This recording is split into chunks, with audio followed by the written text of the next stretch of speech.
Welcome back again, guys. You're in the garage of Mr. Flea, and we're back on the booster again. This time we have the stator cover, or the left-hand side engine cover here, as you can see.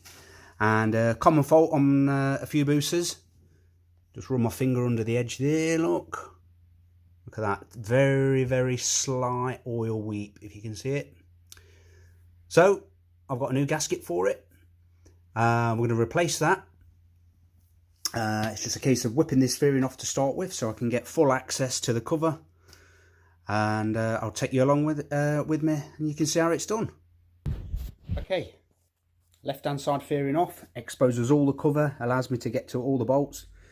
These are 8mm bolts, so it's a case of I'm going to manoeuvre the bike, because obviously we've got engine full of oil, so if we was to take this cover off, it would just literally piss the oil out. So what we're going to do is manoeuvre it so that I can give it a slight angle and lean it slightly via its handlebar against the wall, put lots of padding behind there and whatnot, so that we can just give the bike an angle so it stops the flow of the oil. Now that's the next thing. Okay guys, there you go. As you can see, I've got the bike leant over, she's up. I put it in first gear. Put a little chock against the back wheel, so it's definitely not going nowhere. I'll just see how I've done that. Turn the handlebars, complete lock. Nice chunky pad, and it's resting against the actual wall there. Might seem a bit crude, but it just saves you a whole lot of work dropping the oil. Unless, of course, you're actually replacing the oil, it's needing an oil change, and that means you can do it directly on the paddock stand. Next thing, crack all the bolts, and I'll pull the cover off.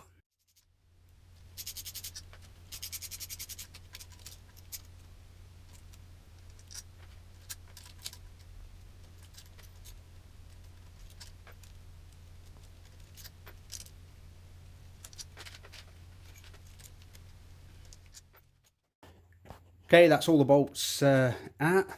What we'll do now is I'll put just a little catch bucket just in case there is any bits of oil left in there. Also, if you've noticed, I've took them out. I started with this bolt at the bottom, this one, and I worked in a clockwise motion so that you can actually work reverse when you're reassembling.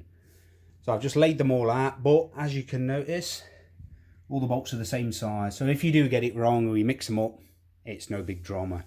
Next thing, rubber mallet. Give the side casing a tap. There should be a couple of locating lugs in there.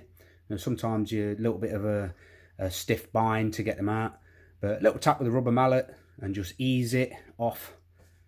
And let's see what state the gasket's in.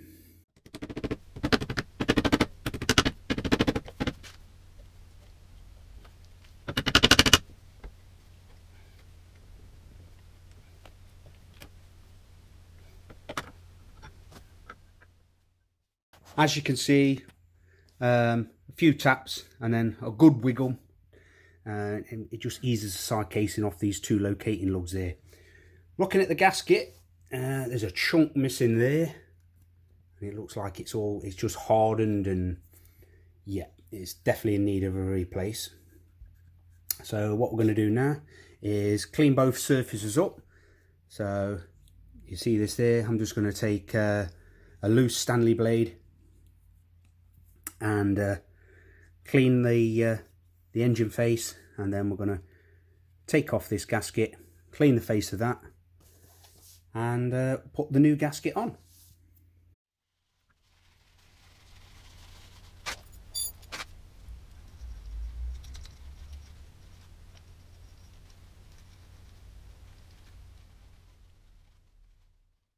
Right, as you can see, that's one side done, the engine side.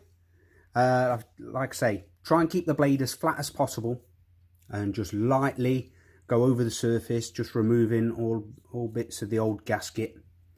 And if this gets in your way when you're on this side, you can literally just lift it over and then put it onto there like so.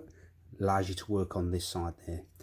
Right, next thing is we're going to clean the actual casing up itself. As you noticed, I put a little bit of blue roll. You can use a t-shirt, any type of rag, just to rest that in there while you're scraping these bits in, because you don't want the bits falling on the inside. It's just yeah, it's just not good, because you'd probably have to do an oil change if you got quite a bit of debris in there. So yeah, so try and keep as much of the gasket out of there as possible by using the rags. So the next thing, clean this up.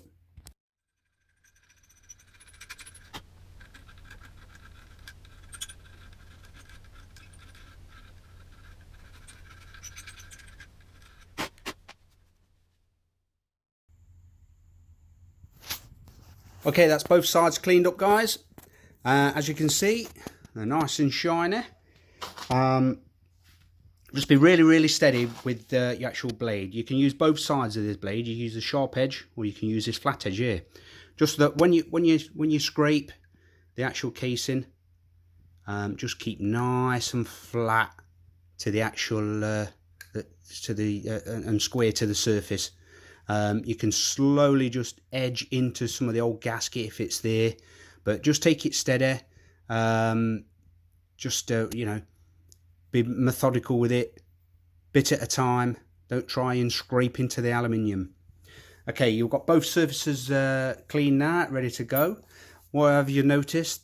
When I took this casing off, the actual lugs were in this case. Just slightly ease them out. I like to put them back into the engine casing. So one there, one there. That way you can rest the gasket on that when you're going to put the two surfaces together.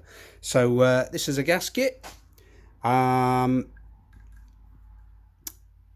Direct from Suzuki, or you can get them off the internet, no problem.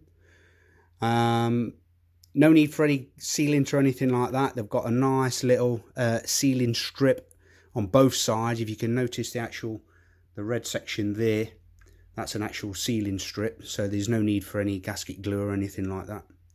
So it's a case of putting this onto the engine side, then offering the casing up and tapping it home. Make sure it securely locks onto the lugs there, and then we're going to bolt it up. There you go, gasket in position, fits lovely, resting on these two lugs that was on about.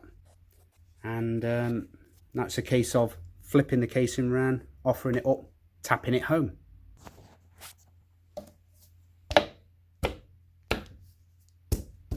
Okay, casing tapped home, on the lugs, all nicely snugged up. Just check that you don't actually catch any of the gasket when you're doing that. Just make sure it's all nicely buttered up. You can see the gasket here. Now, sometimes the gaskets are slightly flexible in the shape as such. So, although the casing's on, if you can just notice there, look, you can actually push the gasket in. So what you want to do is now just fit all the bolts and just put them in hand tight, just so you can get a couple of turns on each one, and that way you're not going to snag up or push the actual bolt through any of the gasket that's overlipping. So now it's a case of working in reverse, starting from this one and working all the way back. Now these are about 9 foot-pounds. I think it's 7 Newton meters, something like that. There's very little on them. It's just a little nip. Once that's done, they only normally leak when they're actually on side stand. So it'll be a case of, before I put the fairing back on, get it onto the side stand, go and make a cup of tea, make sure there's no leak underneath, down the bottom or anywhere like that, and then its job's a good one. Well, I hope this video has been of some help to you again, guys. Stay tuned for more Hayabusa videos, ride outs and whatnot. And thanks for watching as usual. And just remember, guys, keep it wheel.